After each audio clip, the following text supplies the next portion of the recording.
नमस्कार, मी संतोष सुतार आणि आपण पाहतात सीएल माझा.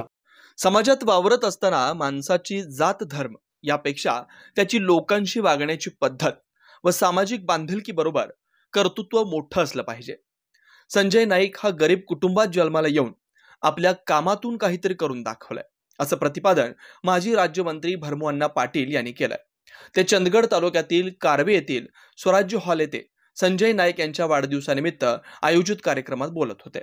यावेळी संजय नाईक यांचा वाढदिवस मान्यवरांच्या उपस्थितीत साजरा करण्यात आला. प्रास्ताविक संदीप पाटील यांनी केलं. गरिबीवर मात करून संजयने आपले कर्तृत्व सिद्ध केलं. त्याने जमावलेला गोतावळा हाच त्याच्या समाजातील विश्वास असल्याचं शिवसेना जिल्हाध्यक्ष प्राध्यापक सुनील शिंत्रे यांनी सांगितलं. अशी प्रामाणिक माणसं राजकारणात येणं गरजेचं असल्याचं मत मनसे जिल्हाध्यक्ष नागेश चौगुले यांनी व्यक्त केलं. मैत्री कशी प्रामाणिकपणे जपली पाहिजे ते संजय नाईक कडून शिकलं पाहिजे, असं मत भूविकास बँकेचे माजी उपाध्यक्ष गोविंददादा पाटील यांनी व्यक्त केलं.